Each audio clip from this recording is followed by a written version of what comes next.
Dow at 6,000 by 2016. If I look at the socialist groups in government and some of the big banks that work with them who always want to saddle Homer Simpson with their bad bets and their derivatives and other counterfeit instruments, their plan is clearly set up at the police state being done worldwide. They're financing that.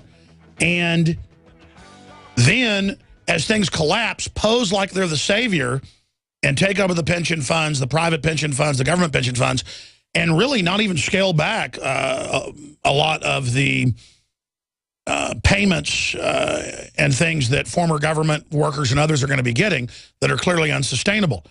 And so they don't take a haircut. Everybody else does.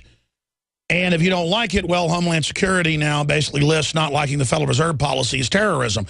And the Tea Party is terrorist. And returning veterans are dangerous. And gun owners. We see the move now to use Northcom Homeland Security as a domestic control arm in the storm that's coming, and that they're going to use the economic crisis to get everybody on welfare, basically, use the scaled-up industrial capacity to at least give people their bread and circus. Even though it's scaling down, it's still scaled up from whatever was in history to where they can give people their baubles, their bread and circuses, and then in exchange convert us to a authoritarian system where the big banks are above the law with corporate diplomatic immunity, ruling over us with a form of global governance and $100 trillion every decade in carbon taxes to fund and back their SDRs. Now, Mr. Dent, from what I've studied, you study demographics. I study the wide spectrum, but I know you study that as well. You're one of the smartest guys out there on record when it comes to predicting things. Do you disagree with the gestalt I just threw out, or do you add something to it? Because it looks like this is pretty well planned out to me. Well, yeah, that is the trend. Governments kind of take more power, and things go wrong. It gives them a reason to step in. I say it's even worse than that, Alex, because what they're doing here is killing the golden goose. They're rejecting the free market capitalist system that made us so rich. That requires booms and busts, inflation and deflation, innovation, creative destruction. You have to have failure as part of the system. It doesn't work without success and failure, and they're just saying, no, nothing can fail. We can't let big companies go under. We can't let banks that made terrible loans go under. And we can't flush this debt out of our system. Like you say, the best thing that could happen for the average household is they get their mortgage written down to what the house is now worth. And I see houses going down much more in the next crisis. So I think the only saving grace for me, Alex, because politically we'll never deal with these entitlements. We'll never deal with this debt. We'll never let government kind of give up their control of the economy. We're going to have a crisis. The government's going to have to fail. People are going to have to lose faith in central banks, quantitative easing, which is just like taking more and more of a drug to keep coming down off a high. That's all it does. Creating money out of thin air. That's another way to create debt, just like bank loans that get too high. We need to basically have a crisis so we can have a revolution, because this is not going to happen politically. And I think you're right. The government's almost in some ways, a crisis would give them the chance to step in and have more control and martial law and stuff at times. But I think what's going to happen is the crisis is going to be so bad that people are going to lose faith in governments, and especially China. Now, economists say, oh, China's like the new state capitalism, the new model. Wow, look how great they're doing. China, to me, mark my words, is going to prove that governments don't know how to manage economies and shouldn't manage economies. They should just set clear, good, simple rules and let the free markets work and let them go up and down and let them succeed and let them fail. Let them invest, let them innovate. They're killing the golden goose. So to me, it's even worse than what you're saying, because you kill capitalism, and we're already aging. We're already going to slow just from aging and slowing demographics. Like you say, no replacement rates for most populations, and we're better than most because we have higher than Japan or Germany. But man, China has really gone off the reservation. If we're printing money, they're printing condos and just building railroad stations and bridges and highways and office buildings and malls that are empty in cities and whole cities. So this is the craziest thing that ever happened. To me, if we don't have a crisis soon, we're in real trouble. I agree with you, but the establishment cannot stand to let things be somewhat free, even somewhat. They've got to micromanage it. They've got to give the insiders the knowledge. They've got to bail out Goldman Sachs and J.P. Morgan and then sign the debt onto us and have the media a year later say, I mean, in 2008, it was their fault. A year later, it was how I was in debt. I was bad. I owed the trillions. I owed, millions of dollars to the government in the aggregate.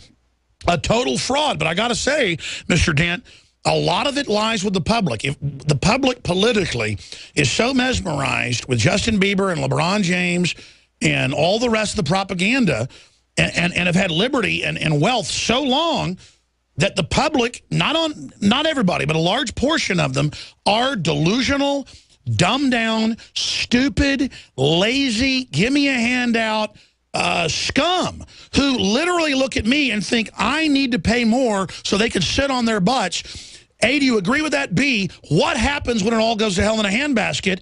I see the hordes of them voting in a democracy, not a republic, two wolves and a sheep voting on what's for dinner, to literally politically bring in authoritarianism and absolutely make the producers their slaves, or a French Revolution. I mean, every angle of this, I just see bad to worse.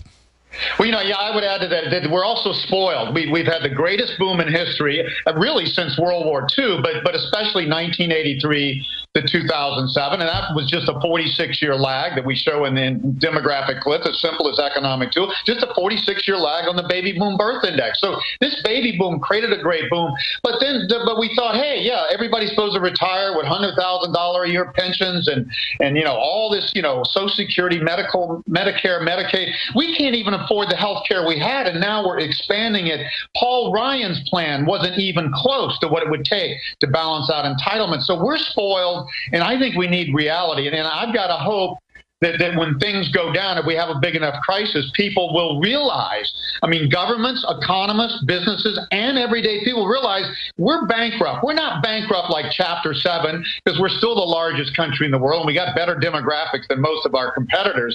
But we cannot go on with these debt levels and these entitlements. We've got to right the ship. We've got to wake up and get real. We got to wake up and smell the coffee. And I think that's what the good thing is. People realize. I used to turn around companies at Bain & Company, and I did it with small business as well. And when a company's really in a crisis, people get real really quick, and you can make changes. You can fire half the people, and people agree to it because they realize if we don't fire half the people, 100% of us are going to lose our jobs, and the company's going to die. So people get more clear. So I've got some level of faith that when we have a crisis, people will wake up and they will get smarter about things. And then they'll listen. I hate this. Most people don't listen to people like me. Oh, I'm too bearish. Look, I've been bullish for 20-some years. I predicted this great boom when nobody saw it coming, and predicted the fall of Japan and all these other countries to follow. But they'll start listening to people who told them the right things. Everybody's telling them it's okay. Warren Buffett, of all people, is getting out there saying it's okay. The government's doing the right thing. How can the right thing be printing trillions of dollars out of thin air to cover over a debt crisis? How can that possibly be the right thing? And then signing us on to more debt, and then Obama saying raising debt doesn't raise debt. Yeah, of course. Yeah, I agree. We should just there has to be a standard. It can't be gold anymore, because gold isn't big enough and consistent enough with the new economy. But we need standards that say debt can only grow this fast compared to GDP and can only reach certain limits. You can't allow unlimited debt, and that's what we've done. We have run trade deficits since the early 70s. We've run budget deficits, except for a few years, and they got bigger in the boom. Even Keynes, that crazy guy, wish he never invented his theory, but at least he said governments should run surpluses in booms and then run deficits to balance out the private economy. But we've been running budget deficits in booms and busts. You can't, and debt grew at 2.7 times GDP from 1983 to 2008. You can't have debt grow that much faster in the economy and not end up bankrupt and in a debt crisis. Any economist that didn't see this coming doesn't know their ass from a hole in the wall. That's right. Let's talk about gold. I have gold as an emergency backup hedge for collapse, for inflation, for whatever it is. Literally like pirates, bury your gold. That's what I've got it for. I don't have it as an investment. And I bought most of my gold between $300 and $500 an ounce. So even if it plunges or even goes up, whatever, I've got it. I'm not selling it until, we ever go to a road warrior situation, and then I know it'll have some value.